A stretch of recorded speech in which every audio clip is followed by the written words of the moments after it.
የኦሮሞ ምድር ማን ሰየማት? ኦሮማንያ ማን አላት? እንዲሁም ኦሮሚያ ማን ብሏት?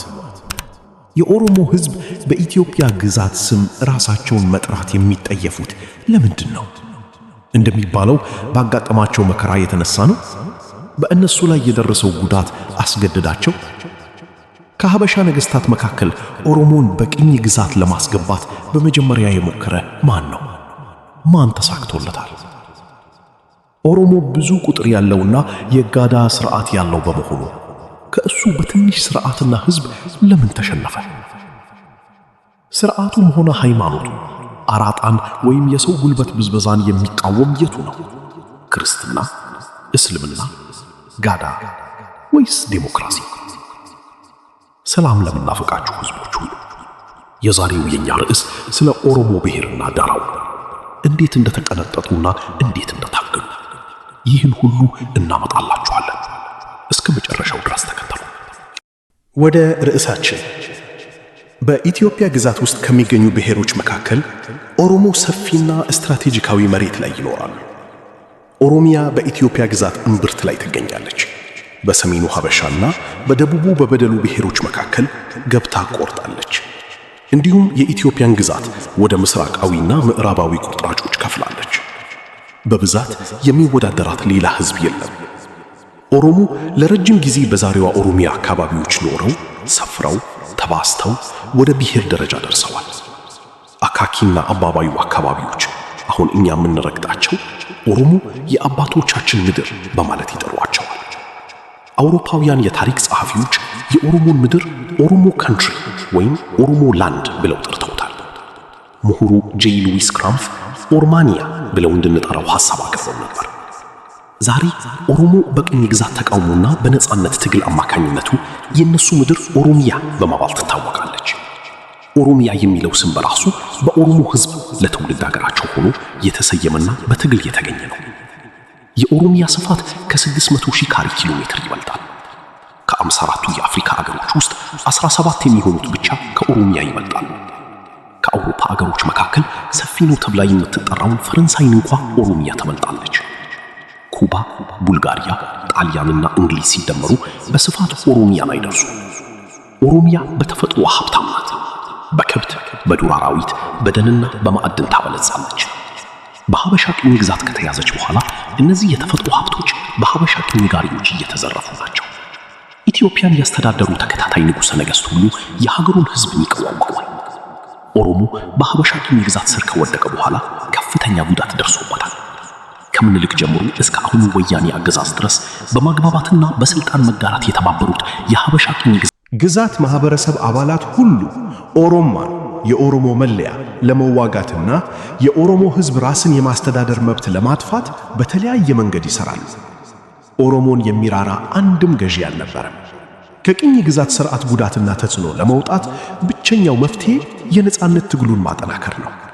በውጭ ቅኝ ግዛት ስር የወደቁ ሕዝቦች ሁሉ በትጥቅ ትግል ብሔራዊ ነጻነታቸውንና እኩልነታቸውን አግኝተዋል።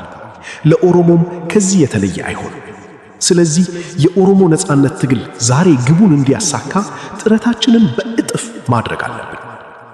ሀበሻ ኦሮሚያን ለመቅነት ያገኟቸው አጋጣሚዎች። ሀበሻ ከ14ኛው ክፍለ ዘመን ጀምሮ ከአውሮፓውያን ጋር ግንኙነት ለመመስረት መፈለግ ጀመሩ። ሆኖም ለረጅም ጊዜ አልተሳካላቸውም። በእንደዚህ አይነት ግንኙነት በኢማም አህመድ ዘመን ከፖርቱጋል እርዳታ ማግኘት ቻሉ። ከዚህ በኋላ ከ17ኛው ክፍለ ዘመን መጀመሪያ ጀምሮ የፖርቱጋልና የስፔን ሚስዮናውያን ወደ ሀበሻ ግዛት መግባት ጀመሩ። ምንም እንኳ የሀበሻ ነገሥታት በስልጣን ላይ እርስ በርስ ቢፋጠጡም ፊታቸውን ያስፈራቸው ግን የኦሮሞ ስጋት ነበር።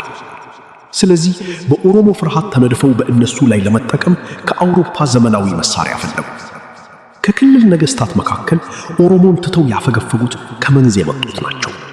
የመንዝ አማራዎች በ1314 ዓመተ ምህረት አካባቢ ወደ ኦሮሞ ምድር እምብርት መስፈር ጀመሩ። የኦሮሞን ምድር ለመቆጣጠር ሲሉ ወታደራዊ ሰፈሮች አቋቁመው ከዚያም ኦሮሞን መውጋት ጀመሩ። የመንዝ ነገሥታት ለጎንደር ንጉሠ ነገሥት ግብር ይከፍሉ ነበር።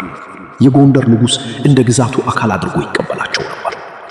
በኦሮሞ ምድር መካከል የቀረው ይህ የአማራ ሰፈር እንደ ደሴት በኋላ ላይ የኦሮሚያን ቅኝ ግዛት ለማደራጀት ማዕከል ሆነ። ከዚያ ተነስተው በአውሮፓ እርዳታና መሳሪያ ኦሮሞን መውጋታቸውን ቀጠሉ። ቱርኮች ሚጽዋን በ1557 ከተቆጣጠሩ በኋላ ሀበሻ የተለያየ አይነት ጦር መሳሪያዎችን ማግኘት ጀመሩ። የጦር መሳሪያ ማግኘት ሲችሉ በጦርና በጋሻ ብቻ የሚዋጉትን ኦሮሞ መውጋት ጀመሩ። ለምሳሌ አማሃ ኢያሱ በ1771 ወደ ጎንደር ሄዶ ጥቂት የጦር መሳሪያ ሲያገኝ ወደ መንዝ ተመለሰ። እንግሊዛዊው ጄምስ ብሩስ እንደጻፈው የነሱ የኦሮሞ መሳሪያ ጦር በእሳት የተጠነከረ ከባድ ጦርና ጋሻ ነበር። ጋሻቸው በዝናብ ሲራጠብ ይለሰልሳል። ኦሮሞ እንደዚህ ባሉ መሳሪያዎች ታጥቆ እያለ አማሃ ኢያሱ በጦር መሳሪያ መዋጋት ጀመረ። በመጀመሪያ አባቶቻቸው በራሱ አባቱ እጅ የሞቱትን ኦሮሞ አጣቃ፣ ከባድ ጉዳት አደረሰ። ብዙ ኦሮሞን ገደለ። እስከ አዋሽ ወንዝ ዳርቻ ድረስ አፈናቀላቸው። በአንኮበር ወታደራዊ ማዕከል አቋቋመ። አማሃ ኢያሱ የጦር መሳሪያ ካገኘ በኋላ ከመንዝ ጋር ከበባ ስር በማዋል እዚያ የነበሩትን ኦሮሞ ማፈናቀል ጀመረ። በመንዝ ተከታታይ ነገሥታት ስልጣን ከያዙት መካከል ኦሮሞን ሳይዋጉ ስልጣን ለቀው አያውቁም። በተለይም ሳህለ ሥላሴ ለ34 ዓመታት ከገዛ በኋላ አንዳንድ ኦሮሞን በማጥቃት ሌሎቹን ደግሞ በማስተናገድና በማሳመን ዘዴ ተጠቅመዋል። በዘመኑ ለመጀመሪያ ጊዜ አውሮፓውያን ወደ ሸዋ መንዝ መግባት ጀመሩ። ሳህለ ሥላሴ በትግራይ በኩል ከአውሮፓውያን መሳሪያ ለማግኘት ሞከረ። በዚህ መንገድ ጥቂት የጦር መሳሪያ ማሰባሰብ ቻለ። በ1840ዎቹ ሳህለ ሥላሴ የነበረው መሳሪያ ከኦሮሞ መሳሪያ ጋር ሲወዳደር እጅግ የላቀ ነበር። በዘመናዊ መሳሪያ ኦሮሞን ዘርፎ ማጥቃት ቻለ። እንግሊዛዊው ሃሪስ በኦሮሞ ላይ ያደረሰውን ጽፋት ሲገልጽ በቆሎ፣ ስንዴ፣ ገብስ፣ ሰሊጥ በመከር ጊዜ በግማሽ ሰዓት ውስጥ ዘረፉ። በማሳው ያለው እያንዳንዱ ግንድ ተላጨ። ወደ ቤቶች በመግባት ምንም ሳይተው ሀብት ዘረፉ። ከዚያም በእሳት አቃጠሉ ብሏል። ሳህለ ሥላሴ እንደዚህ አውዳሚ ጥቃት ለማድረስ የውጭ እርዳታ ፈለገ። ምንም እንኳን የሀበሻ ነገሥታት ከሰሜን ወደ ኦሮሞ ምድር ወረው ጉዳት ቢያደርሱም እስከ ምኒልክ ዘመን ድረስ ኦሮሞን ድል ማድረግ አልቻሉም።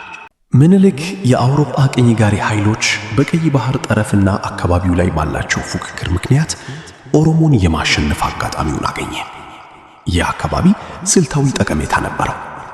ቀይ ባህርና የባህር ዳርቻው አገሮች ጠቃሚ የንግድ መስመሮችን ስለሚቆጣጠሩ ለረጅም ጊዜ በግሪኮች፣ በሮማውያን፣ በአረቦች፣ በቱርኮችና በፋርስ ሰዎች ሲወዳደሩ ቆይተዋል።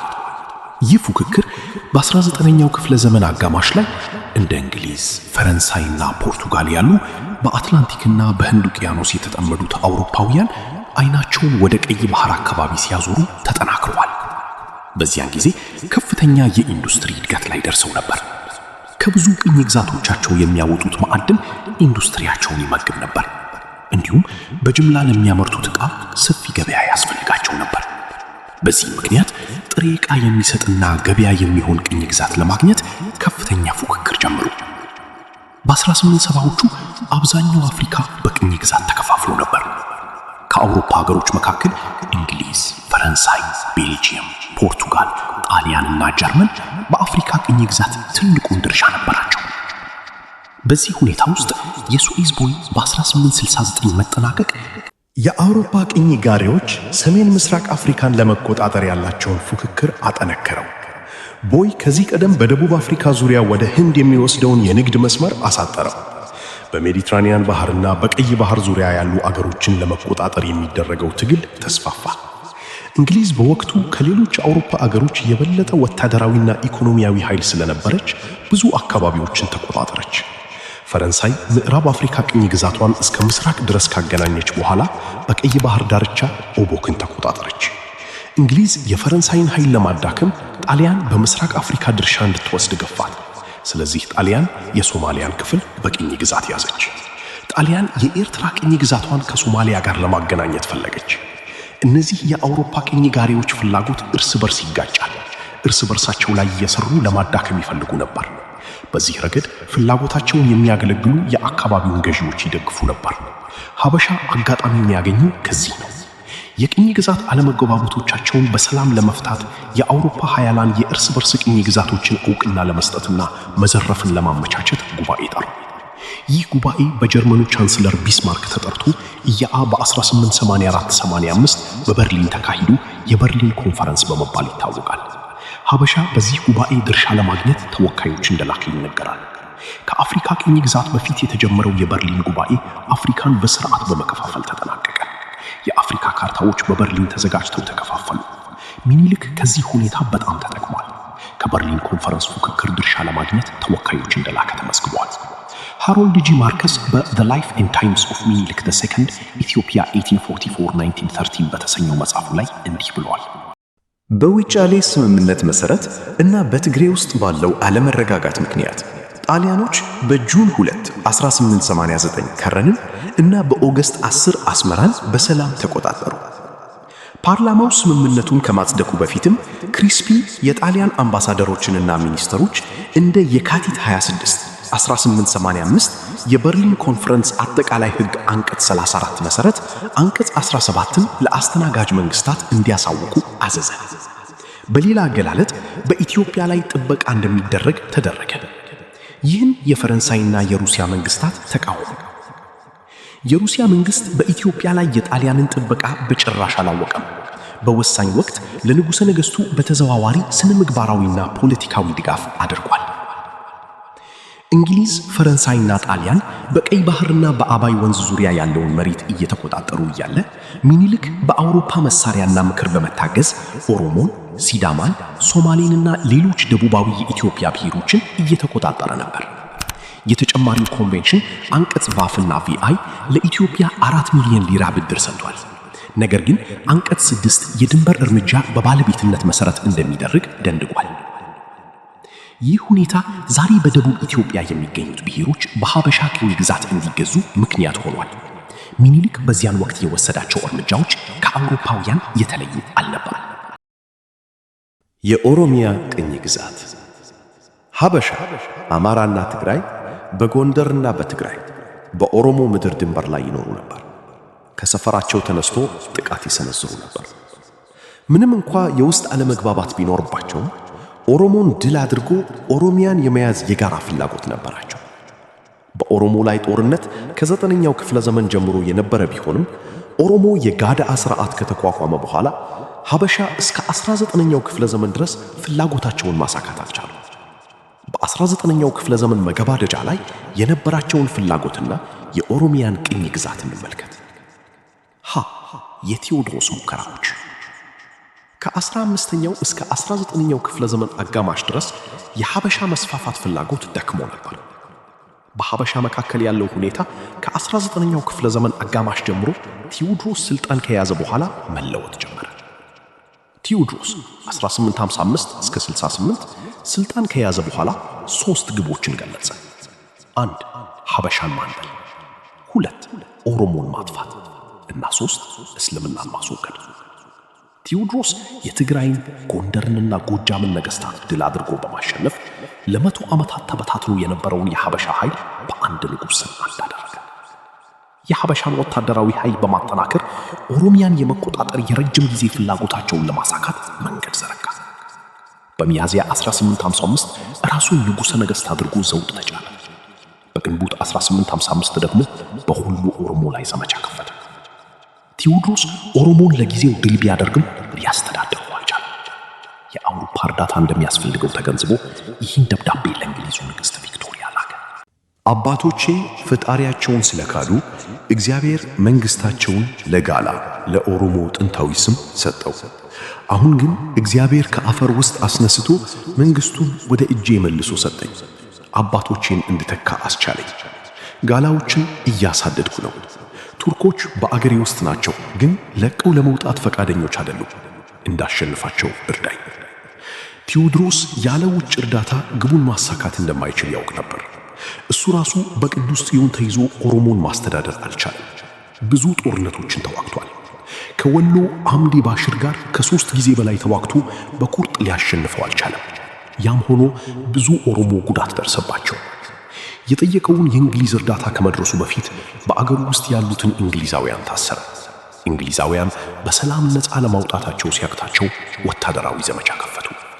በጄኔራል ናፒየር የሚመራው የእንግሊዝ ጦር ያለ ችግር ወደ ቅዱስ ጽዮን ደረሰ።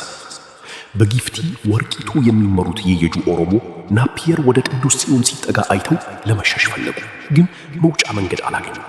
ምክንያቱም ቅዱስ ጽዮን በየጁ ኦሮሞ ምድር እምበርት ላይ ስለሚገኝ።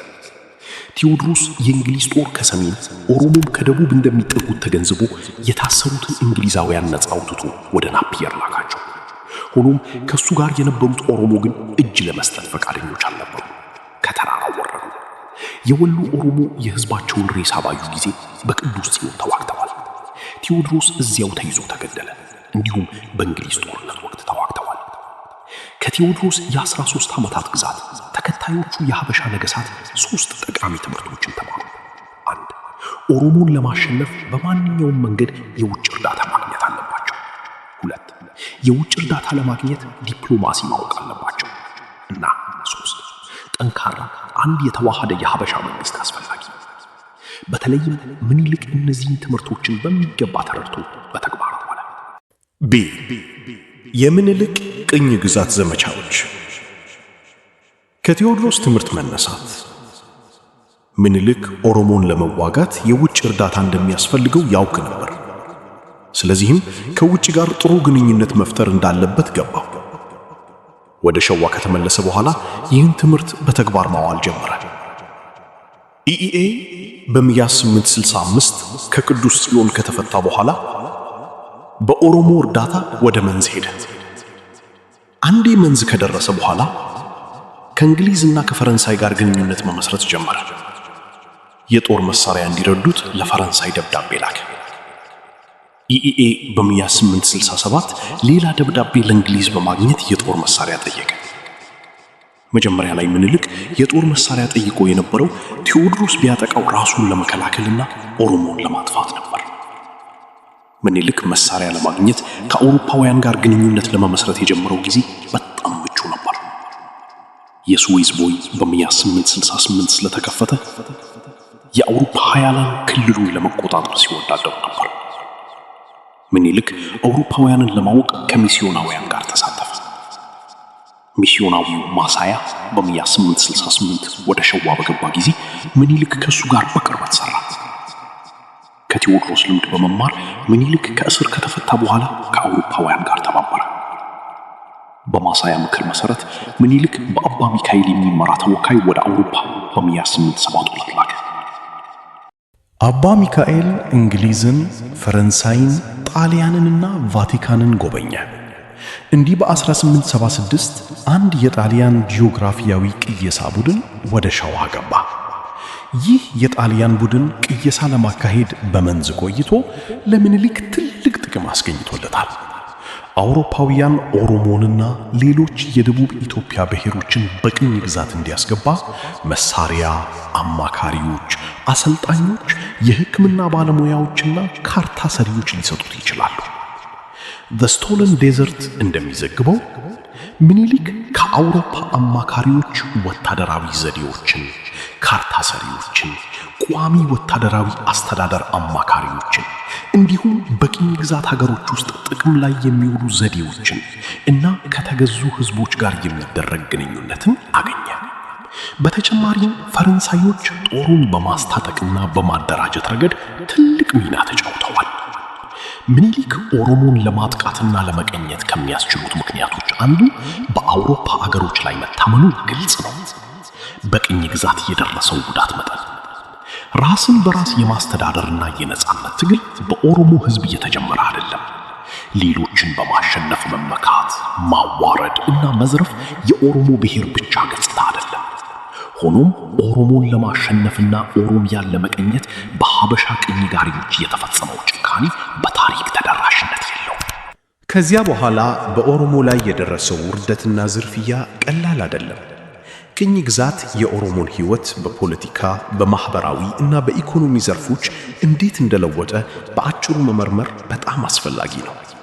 የሀበሻ ቅኝ ግዛት ስርዓት ስም ብቻ የለወጡት ተከታታይ የኢትዮጵያ ነገስታት ለኦሮሞ ህዝብ ምንም አይነት ምህረት ወይም እድል አላሳዩ። ሚኒልክና አባቶቹ የኦሮሞን ምድር መውጋት ሲጀምሩ የተመለከቱ ብዙ የውጭ ዜጎች አሉ። ከነዚህ ውስጥ ብዙዎች ለኢትዮጵያና ለንጉሠ ነገሥቶቿ ፍቅር ተሞልቶባቸው በኦሮሞ ላይ የደረሰው ጭካኔ ተደራሽነት እንደሌለው ከመግለጽ መቆጠብ አልቻሉም። የምናቀርበው የመጀመሪያው የታሪክ ምንጭ ከእንደዚህ አይነት የውጭ ዜጋ ነው። ነገር ግን ትልቁ ምስክር ራሱ የኦሮሞ ህዝብ ነው። የጽሑፍ ችሎታና ፊደል በማጣት ሐዘናቸውንና ደስታቸውን ለቀጣይ ትውልድ በጽሑፍ አልመዘገቡም። ይሁን እንጂ ታሪክ በአፍ አልተላለፈም ማለት አይደለም። ብዙ ነገር በግጥም በምሳሌና በዘፈን ተላልፈዋል። የቅኝ ግዛትን ውርደት ለማዘጋጀት ሁለተኛ ምንጭ ያስፈልጋል። የኢትዮጵያ ነገሥታትና መንግሥታት መዝገቦች ባሉበት ብዛት አሳማኝ ማስረጃ ይሰጣሉ። የኢትዮጵያ ባለሥልጣናት ጽሑፎች፣ ግጥሞቻቸውና ዘፈኖቻቸው ሌላ ምንጭ ናቸው። ከቅኝ ግዛት በፊት ከተለያዩ አገሮች የመጡ ጎብኚዎች የኦሮሞ ምድር ሀብታም የወተት፣ የማር፣ የእህልና የቡና ምድር እንደነበረች ጽፈዋል። ኦሮሞ ትጉ፣ ብዙ፣ ኩሩ እና ነፃ እንደነበሩ በሰፊው መዝግበዋል። ከቅኝ ግዛት በኋላ የተፈጠረውን ለውጥ ከተመለከቱ እና ከጻፉት መካከል በኦሮሞ ምድር የኖረው እና ሕዝቡንና ቋንቋውን ያወቀው ፈረንሳዊው ማርሻል ደ ሳልቪያክ የኦሮሞን ሕይወት፣ ዴሞክራሲያዊ ሥርዓትና ትጋት በሰፊው መዝግበዋል። በተለይም በማይረሳ ሁኔታ በቅኝ ግዛት ጦርነት ውስጥ የኦሮሞን ሰለባ መጠን ገምቷል። በ1870ዎቹ የኦሮሞ ሕዝብ ብዛት 10 ሚሊዮን እንደሆነ ይገመት ነበር። ከቅኝ ግዛት በኋላ እና ለኤ በ1901 አካባቢ ሳልቪያክ መጽሐፉን በጻፈ ጊዜ የቀሩት ኦሮሞ ብዛት ከ5 ሚሊዮን እንደማይበልጥ ገልጸዋል። እያንዳንዱ ጦርነት የሕይወትና የንብረት መጥፋት ያስከትላል። እንደዚህ አይነት ኪሳራ ብቻ በሚሊዮኖች የሚቆጠሩ ሰዎች መሞትን ሊያስረዳ አይችልም። የኦሮሞ ሕዝብ ስርዓታዊ ጥፋት የኢትዮጵያ ነገሥታት ፖሊሲ ነበር። በሱሉልታ የምኒልክ ዘመቻና የሳህለ ሥላሴ የ1840 ዘመቻ ላይ ክራፍት የተባለ አይን አዋቂ እንዲህ ሲል ጽፏል። በታኅሳስ 25 1840 ከጠዋቱ 2 ሰዓት ላይ ደርሰን በሱሉልታ ሜዳ ሰፈርን። በዙሪያው ባሉ ኮረብቶች ላይ የሚኖሩት ሰዎች ኦሮሞ ሱሉልታ ይባላል። ከነሱ በስተደቡብ ምስራቅ የሚኖሩት ደግሞ በሚኖሩበት ተራ ስም ጋላ ፊንፊኔ ይባላሉ።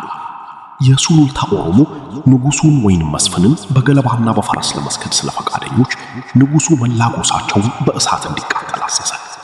ከዚያ በኋላ መላው ጎሳ ስለተቃጠለ ስማቸውን መዝገብ ማስፈልግ እንደሌለብኝ ተሰማኝ። ሰራዊቱ የሳህለ ሥላሴ እንደፈለጉ ዘርፈው ከዚያም ያቃጥሉ ነበር። መከሩ ተደምስሷል። በልማዱም መሰረት ሰብሉን ለማቃጠል ፈቃደኛ ባልሆነ ጊዜ እንኳ ከቤቶቹ ጋር ብዙ እህል ይቃጠል ነበር። ሙሐመድ ሐሰን እና ጄንፊልድ። ዳርኳ በዚህ አንድ ዘመቻ ብቻ በሱሉልታና ፊንፊኔ አካባቢ 4600 ሰዎች መገደላቸውን መዝግቧል። ዳርኳ ገጽ 195።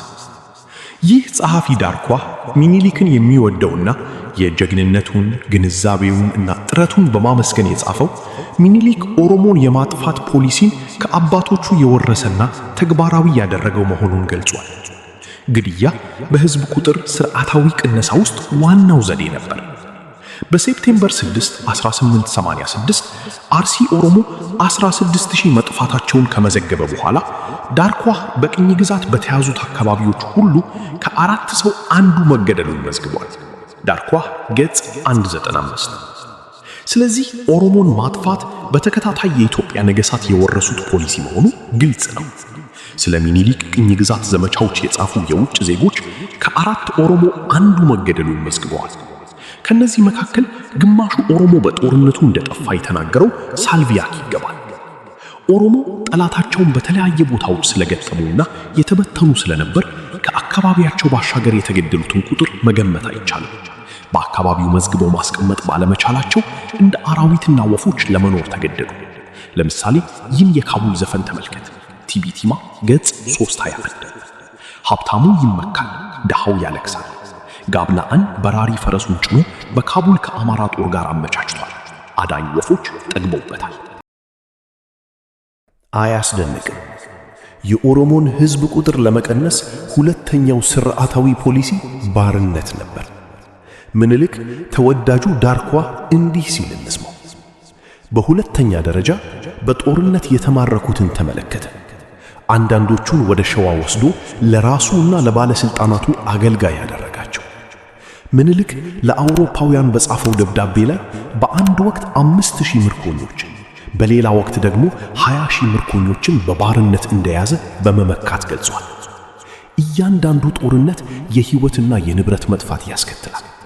እንደዚህ አይነት ኪሳራ ብቻ በሚሊዮኖች የሚቆጠሩ ሰዎች መሞትን ሊያስረዳ አይችልም። የኦሮሞ ሕዝብ ስርዓታዊ ጥፋት የኢትዮጵያ ነገሥታት ፖሊሲ ነበር።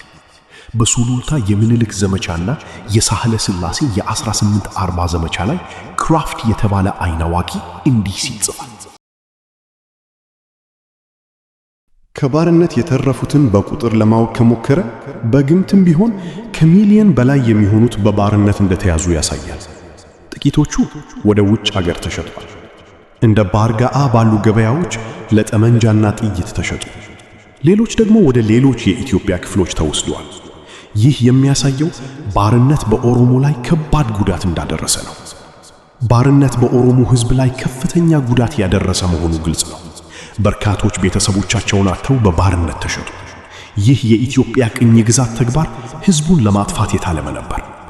በአጠቃላይ በቅኝ ግዛት ምክንያት የኦሮሞ ሕዝብ ቁጥር በከፍተኛ ሁኔታ ቀንሷል። ብዙዎች ሕይወታቸውን አጥተዋል። ሌሎች ደግሞ ከትውልድ ቦታቸው ተፈናቅለዋል። ቅኝ ግዛት የኦሮሞን ማንነትና ባህል ለማጥፋት ሞክሯል። ኦሮሞ ቋንቋቸውን እንዳይናገሩ ተከልክለዋል። ባህላቸውን ተጨቁኗል። የቅኝ ግዛት ሥርዓትና ኢኮኖሚ መዋቅር። በቅኝ ግዛት ስር በሚሊየን የሚቆጠረው የኦሮሞ ሕዝብ እንዴት እንደጠፋ አይተናል። አሁን ደግሞ የኢትዮጵያ ቅኝ ግዛት ሥርዓት በተረፉት ላይ ምን ጉዳት እንዳደረሰው ባጭሩ እንመልከት። 1. የሐበሻ ዋና ግብ የኦሮሞን ምድርና ሕዝብ ሀብት መዝረፍ ነበር። ታሪካዊ መዝገቦች እንደሚያሳዩት የኦሮሞ ምድር ለም ነበረች። ኦሮሞም ትጉና ባለጠጋ ነበሩ። የሐበሻ የረጅም ጊዜ ፍላጎት ይህን ሀብት መዝረፍ ነበር። ኦሮሚያን በቅኝ ግዛት ለማስገባት በተደረገው ከ30 ዓመታት በላይ ጦርነት ውስጥ የኦሮሞ ሀብት በጅምላ ተዘርፎ ተደምስሷል። በዚህም ምክንያት የተረፉት ድሆችና የተሰበሩ ሆኑ። 2. በሕይወት የተረፉትን ሕዝብ በተመለከተ የነበረው ፖሊሲ ስርዓታዊ ማፈናቀል ነበር። ኦሮሞ በተፈናቀለበት ቦታ ሁሉ ቅኝ ጋሪዎች ራሳቸው ሰፈረው አዲስ የውርደት፣ የዝርፊያ እና የጭቆና ስርዓት አቋቋሙ። ለምሳሌ ቀደም ሲል ሐበሻ ከአቢቹ ተባረው ዘመቻቸውን ለማደራጀት በአንኮበር ሰፍረው ነበር። በ1880ዎቹ መገባደጃ ላይ የሱሉልታና የጉላሌ ኦሮሞን አፈናቅለው መጀመሪያ በኢንክሶክሶ ሰፈረው። ከዚያም ወደ ፊንፊኔ ተዛወሩ። በኋላም እዚያ ከተማ ሰሩ። የሰራቸው እያንዳንዱ ከተማ እንደዚሁ ነበር። በኦሮሚያ ምድር እምብርት ውስጥ በተለያዩ ቦታዎች ከተሞችን መገንባት የመንግስት ስርዓታቸውን ለማቋቋም ብቻ ሳይሆን እንደ ቀድሞ ሳይዘርፉ መሬቱን ለመበዝበዝ እና የተገዛውን ሕዝብ በውርደትና በግፊት በተሻለ ሁኔታ ለማስተዳደር እንደሆነ ግልጽ ነው። በኦሮሚያና በሌሎች በቅኝ ግዛት በተያዙ አካባቢዎች 37 ከተሞችን ሰሩ። 3. የኦሮሞ ምድርና ሕዝብ ወደ ክልሎች፣ አውራጃዎች፣ ወረዳዎች፣ መንደሮችና ቤተሰቦች ተከፈለ። ኦሮሞ እንደ ከብት ተቆጠረና ለነፈኛ ተከፋፈለ። ኦሮሞ ምድራቸውን ሙሉ በሙሉ አጡ። ሰብአዊ መብቶቻቸው ተሰረዙ። ባሮችና ገበሬዎች ሆኑ። 4. ኦሮሚያን በግልም ማድረግ ሁሉም መሬት የቅኝ ጋሪዎች ንብረት ሆነ።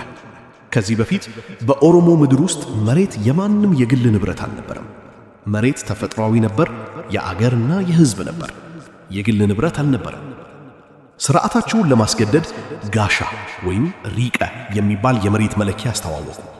በዚህ መለኪያ በኃይላቸው መሠረት መሬቱን በመካከላቸው ከፋፈሉት። ለምሳሌ ራስ ብሩ የሚባል ሰው በሐራርጌ ብቻ 22,000 ጋሻ ተሰጥቶታል። 5. መሬቱ በዚህ መንገድ ተለክቶ ለነፈተኛ ከተከፋፈለ በኋላ የገባር ሥርዓት ተጭኗል። ይህ ሥርዓት ከባርነት ብዙም አልለየም። ገባሩ ማታ ወደ ቤቱ የመመለስ እና ቤተሰቡን የማብላት መብት ብቻ አልነበረም። ወንዶች ለነፈተኛ ማረስ፣ መዝራት፣ መንጋ መንከባከብ፣ ማጨድ፣ መወልወል፣ እህል ማከማቸት፣ ቤት፣ አጥርና ጎተራ መስራት፣ ነፈተኛው ወደ ሄደበት ሁሉ ጓዙን ሸክመው መከተል እንዲሁም ሌላ ማንኛውንም ሥራ መስራት ነበረባቸው። ሴቶች እህል መፍጨት እና ማብሰል፣ የነፈተኛውን ሚስትና ልጆች ማገልገል፣ ውሃ እና ማገዶ መልቀም እና ሁሉንም የቤት ውስጥ ሥራዎች መስራት ነበረባቸው። ልጆች የነፈተኛውን ከገባሮች ቤተሰቦችና ከሌሎች ኦሮሞ የዘረፏቸው ከብቶች መንከባከብና መልእክት ማስተላለፍ ነበረባቸው። ይህ ገባርነት በዚህ ብቻ አላበቃም። ለመንግስትም ግዴታ ነበረባቸው። በየዓመቱ ገባሩ ከሚያመርተው ውስጥ አስራት አንድ አስራዎቹ ለመንግስት በነፈተኛ በኩል ያቀርባል። በተጨማሪም በተወሰኑ ጊዜያት በመንግስት እርሻዎች ሁዳዳ ላይ ለመስራት፣ መንገዶችን ለማስተካከል እና የመንግስት ህንፃዎችን፣ እስር ቤቶችን ጨምሮ እንጨት በመቁረጥና ድንጋይ በመሸከም ለመስራት ይገደዳል። አሼ ኃይሉ የተባለ ሰው በ1925 የኦሮሞ ገባር ሁኔታን እንዲህ ሲል ገልጿል። በዓመት 3 ጊዜ 15 ኩና እህል እና ማር ለጌታው ይሸከማል። ከከብቱ አንድ አስራዎቹን ለመንግስት ይከፍላል። ይህን እህል ጭኖ ረጅም ርቀት ተጉዞ ወደ ጌታው ቤት ይደርሳል። ሲደርስ እና ሲገፋ ጌታው እንኳን ደህና መጣህ ይለዋል። ግን በደግነት አይደለም። ጌታው የሚቀበለው በሚፈልገው ጊዜ ብቻ ነው። ጌታው ከአዋሽ ማዶ ካለው ጋሻ ራሱ ዛፊ እንዲያመጣ ያዛል። ገባሩ በጌታው እግር ስር ተደፍቶ እባክህ ጌታዬ፣ ወቅቱ ማጋሪት ነው፣ ደረቅ ወቅት። አሁን ብሄድና ከመመለሴ በፊት ዝናቡ ቢመጣ ሰብሌን ያጠፋል። ካልከመርኩ በሚቀጥለው ዓመት የምከፍልህ ነገር አይኖርም። እስከ መከሩ ድረስ ቤቴ እንድቆይ ፍቀድልኝ ብሎ ይማጸናል። ጌታው የገባሩን ልቅሶና ማበጀቱ አይሰማም። አባቱ ወዴት ነው የሚሄደው? ወደ ጋሻ አውራጃ መሄድና ያን ዛፊ አምጥቶ ማምጣት አለበት። መወለዱንና ሕይወቱን እየረገመ ገባሩ በሐዘን ወደ ጌታው ጋሻ ይሄዳል። በመጨረሻ ሲደርስ አንድ ሚሲላኔ ወይም ጠባቂ ተቆጣጣሪ በደስታ ይቀበለዋል። እንደገና በደግነት አይደለም፣ ጌታው ቤቱን ማደስ ጀምሮ የሚሰራው ሰራተኛ ስለሌለው ይሰቃይ ስለነበር ደስ ብሎታል። ሚሲላኔው ለ1 ሳምንት ቤቱን እንዲሰራ ያደርገዋል። ከዚያም ዛፊውን ጭኖ ወደ አዲስ አበባ ይመለሳል። ሊገፋ ሲል እህሉ አልቋል። ወደ ባቡር ጣቢያ እንዲወስደው ይነገረዋል። ይህ ለችግር የተወለደው የሚመስለው ገባራ ሳይበላ ሳይጠጣ ጭነቱን ጥሎ ወደ ጣቢያ ይሄዳል። ሲመለስ ቄሌ ወይም ማከማቻ ጎጆ እንዲሰራና እህሉን እንዲያስቀምጥ ይነገረዋል። ለትዕዛዙ መጨረሻ የለም። እስከዚያ ድረስ ጌታው ምንም ምግብ አይሰጠውም። እሱ የሚበላው እንዲሰማራ ከፈቀደላቸው የራሱ ከብቶች ነው። ከብቶቹ ሲያልቁ ለልጆቹ ምግብ ፍለጋ ከመንደር ወደ መንደር ይንከራተታል። ይታመማል እና እንደ አራዊት በሚያሳዝን ሁኔታ ይሞታል። ከሞተ በኋላ በጌታው አጥር አጠገብ ጥልቀት በሌለው መቃብር ይቀበራል። አህያው ሲታመም ሲተኛ ይሰረክበታል። በዚያን ጊዜ አንዲት ጎረቤት ሴት ከአጥሩ ላይ በመጥራት እህቴ፣ ከትናንት የመጣው ሬሳ ምንድን ነው? ከአጥራችሁ ወጥቶ ለመቅበር እየሄደ ነው ትላለች። የጌታው ሚስት አትጨነቂ፣ ሰው አይደለም፣ ልክ የሞተ ገባር ነው ትል መልስ ትሰጣለች። የዘመኑ የኦሮሞ ዘፈን ከሸዋ ክልል የሐበሻን ቅኝ ግዛት ከጣሊያን ፋሽዝም ጋር ሲያወዳድር ምን ያህል ጭካኔ እንደነበረው ያሳያል። ጣሊያኖች ነፃ አውጡን፣ እንጎነበስ ነበር። ራስ ኃይሉ ተሸነፈ፣ ሮማውያንም ሸሹ። ከተራራው ወርደው በእኛ ላይ ሰፈሩ፣ ልባችን ቃጠለ። እነዚያን ጣሊያኖች በቡፋሁም አመልክተናል። እነዚህን ነፍተኛ ግን ጉሮሯችን በመቆረጥ አመልክተናል። ወይ ኦሮሞ ቦታችንን ጠብቅልን። የተወደዳችሁ አንባቢዎች፣ የዚህ ሕዝብ ታሪክ ስላልተጠናቀቀ በክፍል እናቀርብላችኋለን በማለት አቅደናል። ስለዚህ የመጀመሪያውን ክፍል በዚህ እንጨርሳለን። በሚቀጥለው ክፍል እስክንገናኝ ድረስ በደህንነት እንድትኖሩ እመኛለሁ። በመጨረሻም ላደረጋችሁት ማዳመጥ ከፍተኛ ምስጋና እናቀርባለን። እባካችሁ አስተያየታችሁንና ማበረታቻችሁን በኮሜንት ማጋራትን አትርሱ። ከፈለጋችሁ የዩቲዩብ ቻናላችንን ሰብስክራይብ በማድረግ እንዲሁም ቪዲዮአችንን በማጋራት ለሁሉም እንዲደርስ እገዙ። አመሰግናለሁ። በሰላም